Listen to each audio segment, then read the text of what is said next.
Did you ever go to church because you had to? We went when I was a little kid. We went. We were kind of a church. The generation before my parents were like a church family. We belonged to the church. Oh, wow. Like Protestant church, and I went a few times.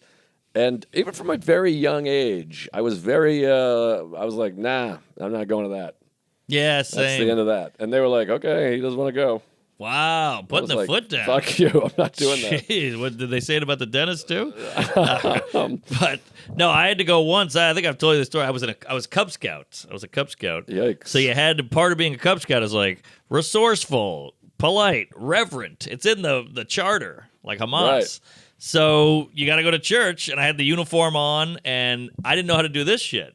No one taught me, so I was like, I was like an umpire. Like, give me one of these, curveball. And so we got in line to get the communion.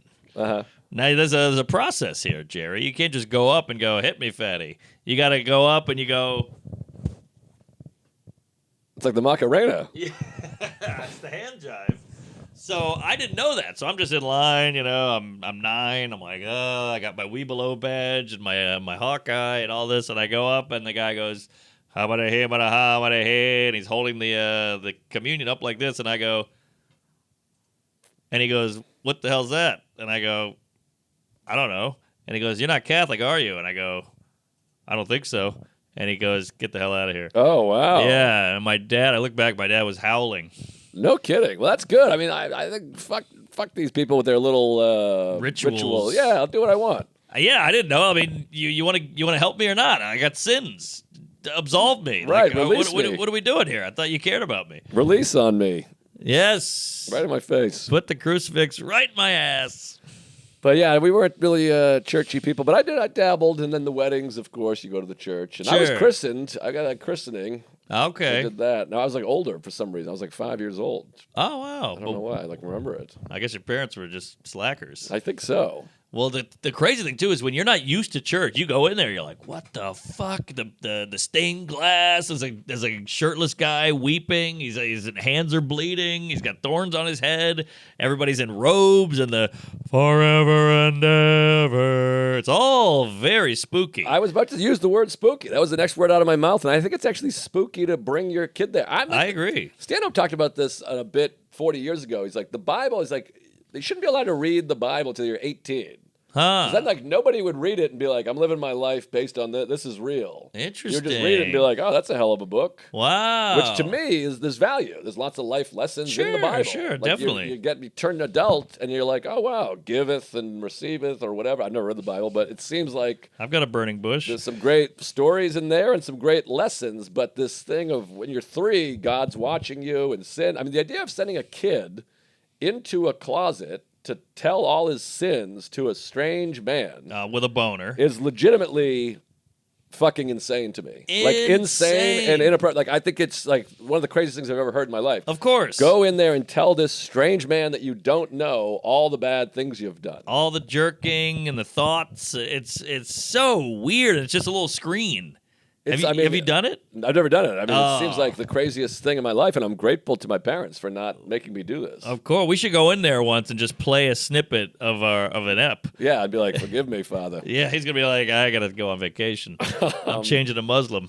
It's very strange, and I don't know. It's a weird thing to be like, you believe this or else. Well, that was that great Ricky Gervais, because he's a big atheist, and I know everybody hates atheists, but he got into a fight with Colbert, who's like a staunch Irish Catholic. Right. By the way, his mom died, his dad died in a plane, his brother died in a well, his sister died at a kid pool. So he's got the craziest backstory, Colbert. But he's like, you don't believe in God? He's like, what do you mean? He goes, you're not religious, you're an atheist. And he goes, well, which God do you believe in? He goes, I believe in God. He goes, but there's 221 gods. You're saying yours is the only real one? And Colbert was kind of like, oh, you got me there. Right. It's so convenient. The one you like is the one that's real. Well, I think Dave Smith had a joke like that years ago. He's like, people that believe in God don't understand atheists, but you're an atheist for everything but this one. Like, you just believe in one more thing than I do. Brilliant. I'm 0, you're 1. Great bit. How is that different? Yeah, we're right neck and neck. Which reminds me of Colin's great bit about how America, we go to war for all these countries that don't have choices of leaders. We have choice. Two guys. Oh, that's great. He's like, you guys only have one guy. Your dictatorships. We got a choice of two. I've never heard that Also one. very funny. Well, not to bring it all circle jerk, but when I was a kid, we had the religious kid.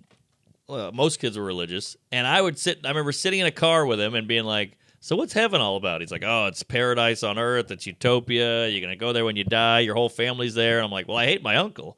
Is he going to be there? And he's like, yeah, he'll be there. I'm like, but how's that paradise? So you just start needling away at him, and after about 20 minutes, he was like, shut the fuck up. I'll kill you. You make fun of my religion again. You're poking holes in it. You're going to hell, you fucking pagan man. I was like, whoa. And it feels the same with the internet. Right. Why are you so angry about this? Why does this trigger you so much? What does that say?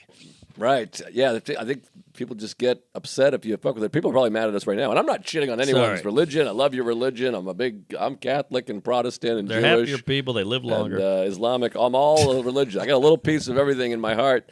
But take another little piece of my heart. But I think, you should choose a religion when you're of age. I like it. It's weird to be like, yeah, you're 4 and you believe this or you're going to die or whatever. Yeah. What a great message to send to a little pipsqueak. And then hell. Wow, the devil. Forever, by the way. You get fucked in the ass forever. Fire and flames and shit. That's crazy talk. Which after a while, I feel like, all right, well, I've been getting fucked in the ass for 48 years. I'm used to it. I've built up a callus, my asshole can take a pounding. Absolutely. I think that's an excerpt from Elton John's bio.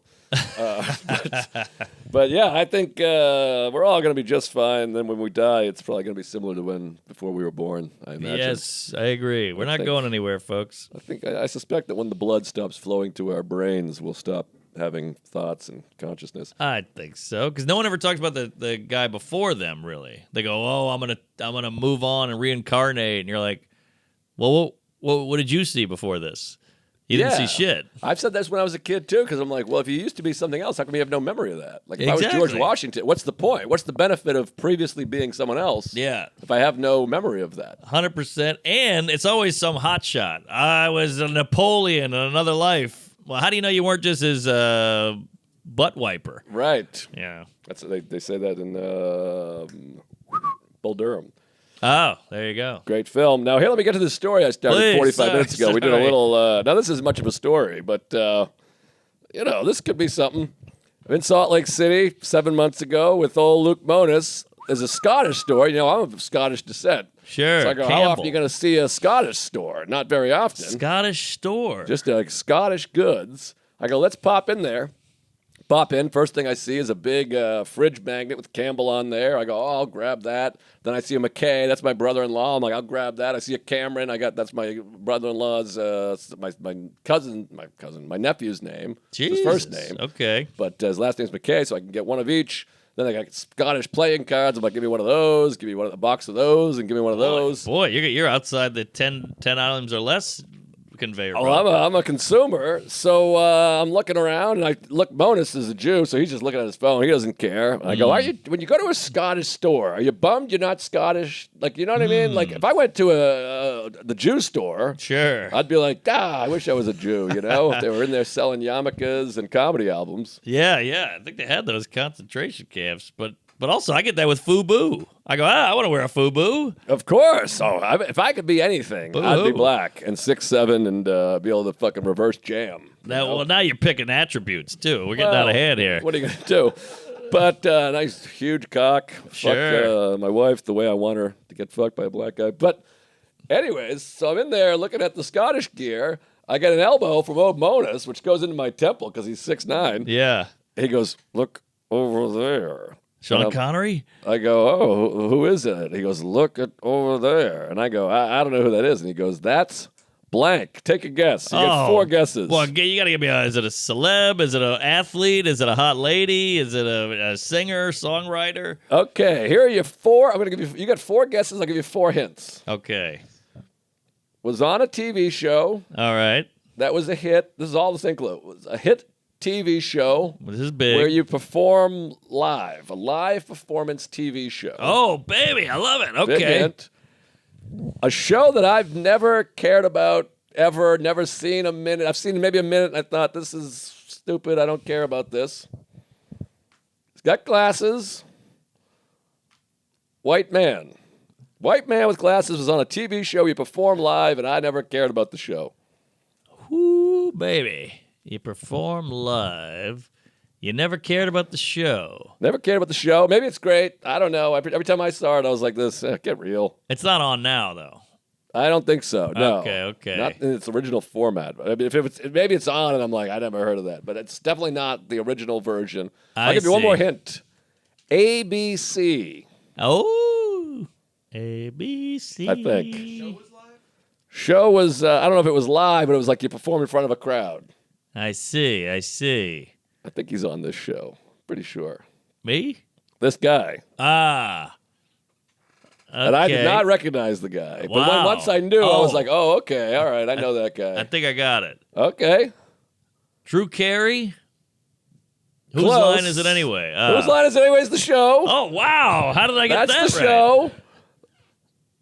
Not Wayne Brady. No, you said white guy. with Sorry. glasses. Colin Mockery? No. Ryan Stiles? No. Greg Proops? Greg Proops. Greg Proops walks in. He goes, Wow. look over there. And I'm like, I don't know what that is. He's like, isn't that Greg Proops? Wow. But I don't know Proops. I'm sure he's a great guy, funny guy. Funny guy, talented guy. They call him the smartest man in the world. That's the name of his podcast. Is that right? He's like a PhD, cum guzzling Nazi. Well, he's a stand-up comic, too, yes, right? yes. From like the San Fran, Patton Oswalt, Dave Chappelle era. Right, interesting. Yeah, I never really I don't watch enough comedy. I got to watch more comedy. Yeah. But I never watched Whose Line Is It Anyway. Whenever that show was on, I'd be like, oh, that seems like something. I don't know. Oh, he was great. I watched that with my family because it was clean or whatever. But Right. that was an amazing show. Those guys are all killers at Improv. Yeah, I never watched it. The only improv I watched was Ass Cat. Ass Cat. I was on that once. I was too. You opened? Yeah. Yeah, same. But I watched it in its heyday. We would go every Sunday because we had a hookup at UCB. It was always Chris Gethard and Rob Riggle Uh-huh. and Horatio Sands. Yes. And it was unbelievable. I mean, those guys blew my mind. And there was that other guy, Anthony Almalkic. He did Trump for a while. Oh, right. And then there was the Indian guy who's on everything now. Long hair, Oh, beard. yeah. I know that guy. Yeah, I can't think of his name, but he's good. But yeah, that show, I always thought, because I came from the Boston stand-up comedy world of Gavin and Donovan, and these guys were like, improv is gay and fuck off. Yes. And so when Whose Line Is It Anyway was on, I was like, get out of here with this bullshit. I'm a man. And then I went and saw Ass Hat, and I was like, this is the best show I've ever seen. It's incredible.